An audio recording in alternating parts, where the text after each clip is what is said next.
ಸ್ನೇಹಿತರೆ, ಮೀಡಿಯಾ ಮಾಸ್ಟರ್ಸ್ಗೆ ಸ್ವಾಗತ ಸುಸ್ವಾಗತ. ಗೆಳೆಯರೆ, ಭಾರತ, ಬಾಂಗ್ಲಾದೇಶ ಹಾಗೂ ಮ್ಯಾನ್ಮಾರ್ಗಳನ್ನು ಒಡೆದು ಬಂಗಾಳ ಕೊಲ್ಲಿಯ ತೀರದಲ್ಲಿ ಒಂದು ಪ್ರತ್ಯೇಕ ಕ್ರೈಸ್ತ ದೇಶವನ್ನು ಹುಟ್ಟಿಸೋ ಸಂಚನ್ನು ಅಮೆರಿಕ ಮಾಡ್ತಾ ಇದೆಯಾ?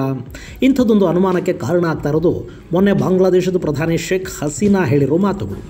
ಬಾಂಗ್ಲಾದ ವಿರುದ್ಧ ದೊಡ್ಡ ಸಂಚೊಂದನ್ನು ಮಾಡೋದಕ್ಕೆ ಪಶ್ಚಿಮದ ದೇಶ ಹೋಗ್ತಾ ಇದೆ ಅಂತ ಆಕೆ ಹೇಳಿರೋದು ಈಗ ಈ ಭಾಗದಲ್ಲಿ ಸಂಚಲನಕ್ಕೆ ಕಾರಣ ಆಗ್ತಾ ಇದೆ. ಹಾಗಾದರೆ ಅಲ್ಲಿ ಅಂಥದ್ದೊಂದು ದೇಶವನ್ನು ಸ್ಥಾಪನೆ ಮಾಡೋದಕ್ಕೆ ಅಮೆರಿಕಾನೇ ಪ್ರಯತ್ನ ಪಡ್ತಾ ಇದೆಯಾ? ಅದರಿಂದ ಅಮೆರಿಕಾಗಾಗೋ ಲಾಭ ಏನು?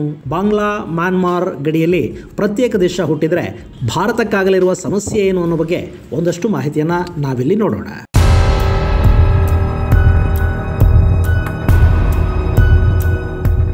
ಗೆಳೆಯರೆ, ಬಾಂಗ್ಲಾದೇಶದ ವಿಷಯದಲ್ಲಿ ಅಮೆರಿಕಾಗೆ ಮೊದಲಿಂದಲೂ ಕೂಡ ವಿಪರೀತ ಇಂಟ್ರೆಸ್ಟ್ ಇದೆ ಅನ್ನೋದು ಸುಳ್ಳಲ್ಲ. ಹಾಗೆ ಈಗಿನ ಬಾಂಗ್ಲಾ ಸರ್ಕಾರದ ವಿಷಯದಲ್ಲಿ ಅಮೆರಿಕ ತುಂಬಾನೇ ಅಸಮಾಧಾನಗೊಂಡಿರುವುದು ಹೌದು. ಬಾಂಗ್ಲಾದಲ್ಲಿ ಎರಡು ಪ್ರಮುಖ ಪಕ್ಷಗಳಿವೆ. ಅಲ್ಲಿ ಆಡಳಿತಾರೂಢ ಪಕ್ಷ ಅವಾಮಿ ಲೀಗ್, ಅದರ ನಾಯಕಿ ಶೇಖ್ ಹಸೀನಾ.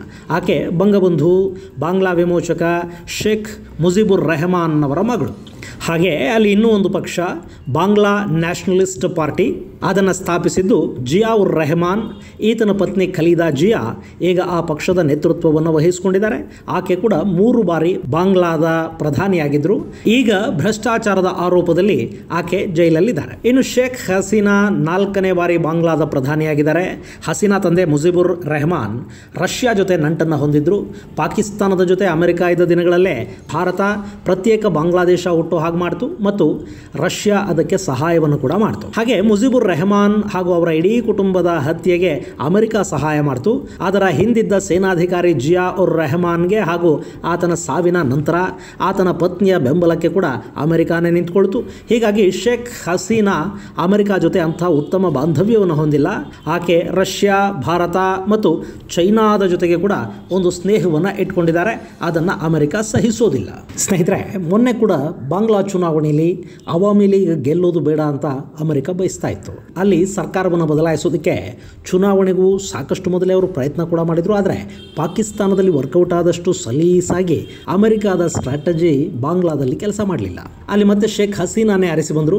ಇದು ಅಮೆರಿಕಾದ ಅಸಮಾಧಾನಕ್ಕೆ ಈಗ ಕಾರಣ ಆಗಿದೆ. ಹೀಗಾಗಿ ಬಾಂಗ್ಲಾದೇಶದಲ್ಲಿ ಪಾರದರ್ಶಕ ಚುನಾವಣೆಗಳೇ ನಡೆದಿಲ್ಲ ಅಂತ ಅಮೆರಿಕ ಆರೋಪ ಮಾಡೋದಕ್ಕೆ ಶುರು ಮಾಡಿದೆ ಮತ್ತು ಬಾಂಗ್ಲಾದೇಶದ ಮೇಲೆ ಹಾಗೂ ಅಲ್ಲಿನ ಕೆಲ ನಾಯಕರ ಮೇಲೆ ನಿರ್ಬಂಧಗಳನ್ನು ವಿಧಿಸುವುದಕ್ಕೆ ಕೂಡ ಮುಂದಾಗ್ತಾ ಇದೆ. ಇದೇ ಸಂದರ್ಭದಲ್ಲಿ ಅಲ್ಲಿ ಅವಾಮಿ ಲೀಗ್ ಅಧ್ಯಕ್ಷರಾಗಿ ಅಧಿಕಾರವನ್ನು ಸ್ವೀಕರಿಸಿದ ನಂತರ ತಮ್ಮ ಮಿತ್ರ ಪಕ್ಷಗಳ ಜೊತೆ ಒಂದು ಸಭೆ ಮಾಡಿದ ಶೇಖ್ ಹಸೀನಾ ಅಮೆರಿಕದ ಹೆಸರು ಹೇಳದೇನೆ ಒಂದು ದೊಡ್ಡ ಆರೋಪವನ್ನು ಅಮೆರಿಕ ಮೇಲೆ ಹೊರಿಸಿದ್ದಾರೆ. ಅವ್ರು ಹೇಳಿರುವುದೇನು ಅಂದರೆ, ಚುನಾವಣೆಗೂ ಮೊದಲು ವೈಟ್ ಮ್ಯಾನ್ ಅಂದರೆ ಬಿಳಿಯನೊಬ್ಬನನ್ನು ಭೇಟಿ ಮಾಡಿದ ಆತ ಒಂದು ದೇಶದ ಪರವಾಗಿ ಬಾಂಗ್ಲಾದಲ್ಲಿ ವಾಯುನೆಲೆಯನ್ನು ಮಾಡಿಕೊಳ್ಳೋದಕ್ಕೆ ಅವಕಾಶವನ್ನು ಕೇಳ್ದ. ಒಂದು ನಿರ್ದಿಷ್ಟ ದೇಶದ ವಿರುದ್ಧ ಕಾರ್ಯಾಚರಣೆಗೆ ಅಂತ ಅದು ಅನಿಸಿದರೂ ಕೂಡ ಅದರಿಂದ ಇಡೀ ಏಷ್ಯಾದ ಮೇಲೆ ಪರಿಣಾಮ ಉಂಟಾಗುತ್ತೆ ಅನ್ನೋ ಕಾರಣಕ್ಕೆ ನಾವು ಆ ಬೇಡಿಕೆಯನ್ನು ನಿರಾಕರಿಸಿದ್ವಿ. ಅಕಸ್ಮಾತ್ ನಾನು ವಾಯುನೆಲೆಗೆ ಅವಕಾಶವನ್ನು ಮಾಡಿಕೊಟ್ರೆ ಬಾಂಗ್ಲಾದಲ್ಲಿ ಯಾವ ಸಮಸ್ಯೆಗಳು ಇಲ್ಲದೆ ಚುನಾವಣೆಗಳು ನಡೆಯೋದಕ್ಕೆ ಅವಕಾಶಗಳನ್ನು ಮಾಡಿಕೊಡ್ತೀವಿ, ನಿಮ್ಮದೇ ಸರ್ಕಾರ ರಚನೆ ಆಗೋ ಹಾಗೆ ನೋಡ್ಕೋತೀವಿ ಅಂತ ಅವರು ನಮಗೆ ಹೇಳಿದರು. ಆದರೆ ನಾನು ಅದು ಯಾವುದಕ್ಕೂ ಒಪ್ಪಿಗೆ ಕೊಡಲಿಲ್ಲ. ಭಾರತದ ಜೊತೆಗೆ ಕೂಡ ಬಾಂಗ್ಲಾದ ಸಂಬಂಧಗಳು ಹಳಸಬೇಕು ಅಂತ ಅವ್ರು ಬಯಸ್ತಾರೆ. ಆದರೆ ನಾವು ಅದಕ್ಕೆ ಅವಕಾಶವನ್ನು ಮಾಡಿಕೊಡ್ತಾ ಇಲ್ಲ. ಹೀಗಾಗಿ ನಮ್ಮ ಮೇಲೆ ಅವರಿಗೆ ಸಿಟ್ಟಿದೆ ಅಂತ ಶೇಖ್ ಹಸೀನಾ ಆ ಸಭೆಯಲ್ಲಿ ತಿಳಿಸಿದ್ದಾರೆ.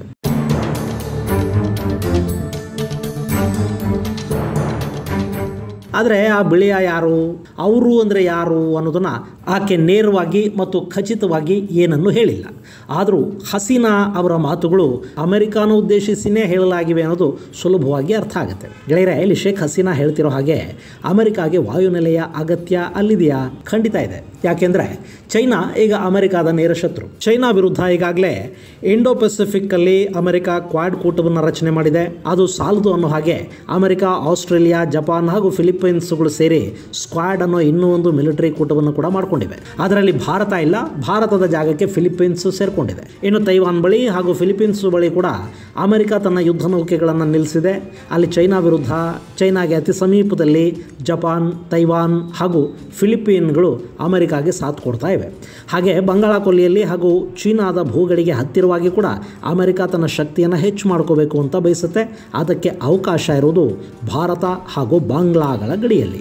ಇಲ್ಲಿ ಭಾರತ ಚೈನಾ ಜೊತೆ ಏನೇ ಸಮಸ್ಯೆಗಳನ್ನು ಹೊಂದಿದ್ರೂ ಕೂಡ ಅದರಲ್ಲಿ ಮಧ್ಯಪ್ರವೇಶ ಮಾಡೋದಕ್ಕೆ ಅಮೆರಿಕಾಗೆ ಭಾರತ ಹೆಚ್ಚು ಅವಕಾಶಗಳನ್ನು ಕೊಡೋದಿಲ್ಲ. ನಮಗೆ ಅಮೆರಿಕ ಜೊತೆ ಒಂದಷ್ಟು ರಕ್ಷಣಾ ಪಾಲುದಾರಿಕೆಗಳಿವೆ ನಿಜ, ಆದರೆ ನಾವು ಜಪಾನ್, ಆಸ್ಟ್ರೇಲಿಯಾ, ಬ್ರಿಟನ್ ಮುಂತಾದ ದೇಶಗಳ ಹಾಗೆ ಅಮೆರಿಕ ಜೊತೆ ಮೈತ್ರಿ ಅಂದರೆ ಅಲಯನ್ಸ್ ಅನ್ನು ಮಾಡಿಕೊಂಡಿಲ್ಲ. ಭಾರತ ಯಾವುದೇ ಕಾರಣಕ್ಕೂ ಅಮೆರಿಕಾದ ಸೇನೆಗೆ, ವಾಯುಪಡೆಗೆ, ನೌಕಾಪಡೆಗೆ ಭಾರತದಲ್ಲಿ ಜಾಗ ಕೊಡೋದಿಲ್ಲ. ಭಾರತ ಈ ವಿಷಯದಲ್ಲಿ ತಟಸ್ಥವಾಗಿರೋದಕ್ಕೆ ಬಯಸುತ್ತೆ. ಜಗತ್ತಿನ ಎರಡೂ ಬಲಿಷ್ಠ ಶಕ್ತಿಗಳ ಹಿಡಿತಕ್ಕೆ ಸಿಗೋದು ಭಾರತಕ್ಕೆ ಇಷ್ಟನೂ ಇಲ್ಲ, ಅದು ಒಳ್ಳೆಯದೂ ಅಲ್ಲ ಅನ್ನೋದು ಭಾರತಕ್ಕೆ ಗೊತ್ತಿದೆ. ಹೀಗಾಗಿ ಅಮೆರಿಕ ಪಾಕಿಸ್ತಾನ, ಬಾಂಗ್ಲಾದೇಶ, ಮ್ಯಾನ್ಮಾರ್ನಂಥ ಪುಟ್ಟ ದೇಶಗಳನ್ನು ತನ್ನ ತಾಳಕ್ಕೆ ತಕ್ಕ ಹಾಗೆ ಕುಣಿಸೋ ಪ್ರಯತ್ನವನ್ನು ಇಲ್ಲಿ ಮಾಡುತ್ತೆ. ಇಲ್ಲಿ ಪಾಕಿಸ್ತಾನದ ಜೊತೆ ಮಾಡಿದ ಹಾಗೆಯೇ ಬಾಂಗ್ಲಾದೇಶವನ್ನು ಕೂಡ ಆಮಿಷಕ್ಕೆ ಕೆಡವುಕೊಳ್ಳೋದಕ್ಕೆ ಅಮೆರಿಕ ಪ್ರಯತ್ನವನ್ನು ಪಟ್ಟಿದ್ರೆ ಅದರಲ್ಲಿ ಖಂಡಿತ ಯಾವ ಆಶ್ಚರ್ಯನೂ ಇಲ್ಲ. ಯಾಕೆ ಅಂದರೆ ಅವರಿಗಿಲ್ಲಿನ ಸೇಂಟ್ ಮಾರ್ಟಿನ್ ದ್ವೀಪ ಬೇಕಾಗಿದೆ.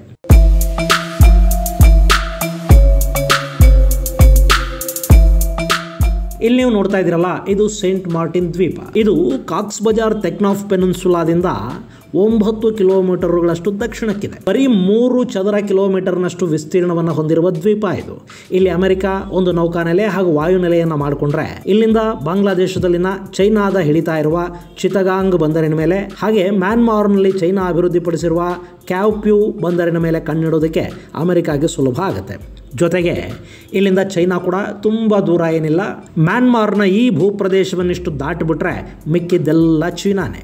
ಹೀಗಾಗಿ ಈ ದ್ವೀಪವನ್ನು ಅಮೆರಿಕ ಕೇಳ್ತಾ ಇದೆ ಅನ್ನೋ ಮಾತುಗಳನ್ನು ಈ ಹಿಂದೆ ಬಾಂಗ್ಲಾದೇಶದ ಜಾತೀಯ ಸಮಾಜತಾಂತ್ರಿಕ ದಳನ ಅಧ್ಯಕ್ಷ ಹಸನ್ ಉಲ್ ಹಕ್ ಹಾಗೂ ಇನ್ನಿತರ ಬಾಂಗ್ಲಾದ ರಾಜಕಾರಣಿಗಳು ಹೇಳಿರೋದಿದೆ. ಆದರೆ ಅಮೆರಿಕ ಇದನ್ನು ಖಚಿತಪಡಿಸಿಲ್ಲ. ಇನ್ನು ಈಗ ಬಾಂಗ್ಲಾದೇಶದ ಪ್ರಧಾನಿ ಹೇಳ್ತಾ ಇರೋ ಹಾಗೆ ಬಾಂಗ್ಲಾದಲ್ಲಿ ವಾಯುನೆಲೆಗೆ ಅವಕಾಶವನ್ನು ಕೊಡಲಿಲ್ಲ ಅನ್ನೋ ಕಾರಣಕ್ಕೆ ಸಿಟ್ಟು ಮಾಡಿಕೊಂಡಿರೋ ಅಮೆರಿಕ ಏನಾದರೂ ಮಾಡಿ ಅದನ್ನು ಪಡ್ಕೊಳ್ಳೇಬೇಕು ಅಂತ ಹೊರಟಿದೆಯಂತೆ.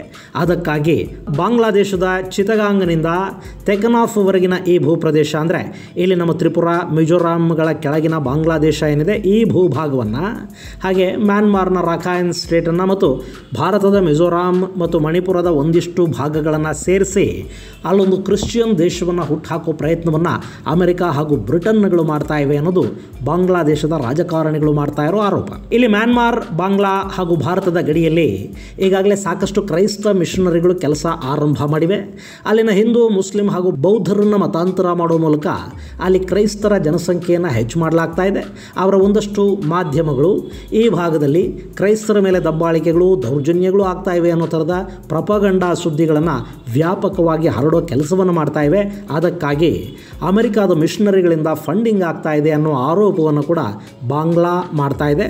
ಈ ಭಾಗದಲ್ಲಿನ ಕುಕಿ, ಚಿನ್ ಹಾಗೂ ಮಿಜೋ ಜನರನ್ನು ನೀವು ಈ ಭಾಗಕ್ಕೆ ಸಂಬಂಧಪಟ್ಟವರೇ ಅಲ್ಲ, ನೀವು ಮಂಗೋಲ್ ಮೂಲದವರು ಅಂತ ಹೇಳೋ ಮೂಲಕ ಸ್ಥಳೀಯರಿಂದ ಅವರನ್ನು ಬೇರೆ ಮಾಡಿ ಅಲ್ಲಿ ಪ್ರತ್ಯೇಕ ದೇಶದ ಕೂಗೆಬ್ಬಿಸೋದಕ್ಕೆ ಕೂಡ ಸಂಚು ನಡೆದಿದೆ. ಇದಕ್ಕಾಗಿ ಉಲ್ಫಾ ಸೇರಿದ ಹಾಗೆ ಮಣಿಪುರ, ಮಿಜೋರಾಂ, ಮ್ಯಾನ್ಮಾರ್ಗಳಲ್ಲಿ ಆಕ್ಟಿವ್ ಆಗಿರುವ ಕುಕಿ ಚಿನ್ ನ್ಯಾಷನಲ್ ಫ್ರಂಟ್ ಹಾಗೂ ಮತ್ತೊಂದಷ್ಟು ಪ್ರತ್ಯೇಕತಾವಾದಿ ಸಂಘಟನೆಗಳನ್ನು, ಹಾಗೆ ಬಾಂಗ್ಲಾದೇಶದ ಜಮಾತ್ ಉಲ್ ಅನ್ಸಾರ್ ಫಿಲ್ ಹಿಂದ್ ಅಲ್ ಶರ್ಕಿಯಾ ಅನ್ನೋ ಉಗ್ರ ಸಂಘಟನೆಯನ್ನು ಒಂದುಗೂಡಿಸಿ ಇಲ್ಲಿ ಭಯೋತ್ಪಾದಕ ಚಟುವಟಿಕೆಗಳು ಹೆಚ್ಚಾಗೋ ಹಾಗೆ ನೋಡಿಕೊಳ್ಳಲಾಗ್ತಾ ಇದೆ ಅನ್ನೋ ಮಾತುಗಳು ಕೂಡ ಇಲ್ಲಿ ಕೇಳಿ ಬರ್ತಾ ಇವೆ.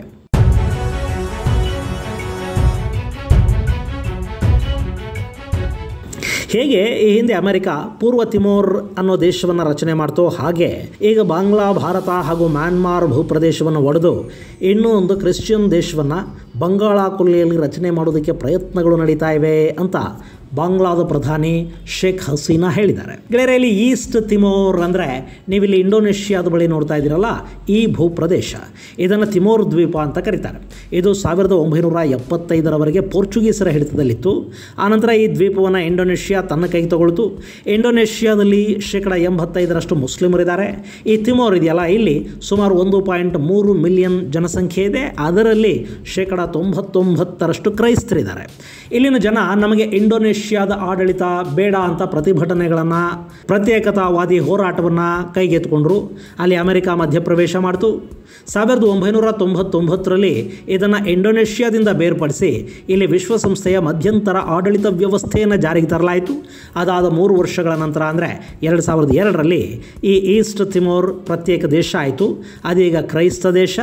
ಈಗ ಅಲ್ಲಿ ಅಮೆರಿಕಾದ ಪ್ರೆಸೆನ್ಸ್ ಇದೆ, ಅಂದರೆ ಆ ದೇಶ ಅಮೆರಿಕಾದ ಜೊತೆಗೆ ಗುರುತಿಸ್ಕೊಂಡಿದೆ. ಈಗ ಬಾಂಗ್ಲಾದೇಶ ಹಾಗೂ ಮ್ಯಾನ್ಮಾರ್ಗಳಿಗೆ ಕೂಡ ಅಮೆರಿಕ ಇದೇ ಮಾಡೋದಕ್ಕೆ ಹೋಗ್ತಾ ಇದೆ ಅಂತ ಶೇಖ್ ಹಸೀನಾ ಆರೋಪ ಮಾಡ್ತಾ ಇದ್ದಾರೆ. ಆದರೆ ಆಕೆಯಲ್ಲಿ ವೈಟ್ ಮ್ಯಾನ್ ಅಂತ ಹೇಳಿದ್ದಾರೆ ಹೊರತು ಅದು ಯಾರು ಅನ್ನೋದನ್ನು ಬಹಿರಂಗಪಡಿಸಿಲ್ಲ. ಹಾಗೆ ಅಮೆರಿಕಾದ ಹೆಸರನ್ನು ಕೂಡ ನೇರವಾಗಿ ಹೇಳಿಲ್ಲ. ಓಕೆ, ಇನ್ನು ಅಮೆರಿಕ ಇಲ್ಲಿ ಹಾಗೆ ಮಾಡ್ತು ಅಂತಲೇ ಇಟ್ಕೊಳ್ಳಿ, ಅದರಿಂದ ಯಾರಿಗೆ ನಷ್ಟ ಆಗುತ್ತೆ ಗೆಳೆಯರೆ? ಇಲ್ಲಿ ಅಮೆರಿಕ ಏನೇ ಮಾಡೋದಕ್ಕೆ ಹೋದರೂ ಕೂಡ ಅದು ಚೈನಾದ ವಿರುದ್ಧ ಮತ್ತು ಏಷ್ಯಾದಲ್ಲಿ ತನ್ನ ಆಧಿಪತ್ಯವನ್ನು ಮುಂದುವರಿಸೋದಕ್ಕಾಗಿಯೇ ಮಾಡುತ್ತೆ. ಹಾಗಂತ ಇದು ಕೇವಲ ಚೈನಾ ವಿರುದ್ಧ ಮಾತ್ರ ಇರುತ್ತಾ? ಹಾಗೇನಿಲ್ಲ. ಮುಂದಿನ ದಿನಗಳಲ್ಲಿ ಈ ನೆಲೆ ಏಷ್ಯಾದಲ್ಲಿ ಭಾರತದ ಪ್ರಭಾವ ಮತ್ತು ಪ್ರಾತಿನಿಧ್ಯವನ್ನು ಕೂಡ ಕಡಿಮೆ ಮಾಡುತ್ತೆ. ಇಲ್ಲಿ ಅಮೆರಿಕ ನೇರವಾಗಿ ಬಂದು ಕೂತುಬಿಟ್ರೆ ಭಾರತಕ್ಕೆ ಈ ಭಾಗದಲ್ಲಿ ಮಹತ್ವ ಕಡಿಮೆ ಆಗುತ್ತೆ. ಎಲ್ಲವನ್ನು ಅಮೆರಿಕಾನೇ ನೋಡ್ಕೊಳ್ಳೋದಕ್ಕೆ ಶುರು ಮಾಡುತ್ತೆ. ಹಾಗೆ ಮುಂದಿನ ದಿನಗಳಲ್ಲಿ ರಷ್ಯಾ ಹಾಗೂ ಭಾರತದ ನಡುವಿನ ಸ್ನೇಹ ಸಂಬಂಧಗಳ ದೃಷ್ಟಿಯಿಂದ ಕೂಡ ಇದು ಭಾರತಕ್ಕೆ ಥ್ರೆಟ್ ಅಂತ ಅನ್ನಿಸ್ಕೊಂಡ್ರೆ ಅಚ್ಚರಿ ಪಡಬೇಕಿಲ್ಲ. ಇದು ಗೆಳೆಯರೆ, ಬಂಗಾಳ ಕೊಲ್ಲಿಯಲ್ಲಿ ಅಮೆರಿಕ ಒಂದು ಪ್ರತ್ಯೇಕ ಕ್ರೈಸ್ತ ದೇಶವನ್ನು ರಚನೆ ಮಾಡೋದಕ್ಕೆ ಹೋಗ್ತಾ ಇದೆ. ಆ ಮೂಲಕ ತಾನು ಅಲ್ಲಿ ಬಂದು ಕೂತ್ಕೊಳ್ಳೋದಕ್ಕೆ ಬೇಕಾದ ಎಲ್ಲ ವ್ಯವಸ್ಥೆಗಳನ್ನು ಮಾಡಿಕೊಳ್ತಾ ಇದೆ ಅನ್ನೋ ಬಾಂಗ್ಲಾದೇಶದ ಪ್ರಧಾನಿ ಶೇಖ್ ಹಸೀನಾ ಅವರ ಹೇಳಿಕೆಗೆ ಸಂಬಂಧಪಟ್ಟ ಒಂದಷ್ಟು ಮಾಹಿತಿ.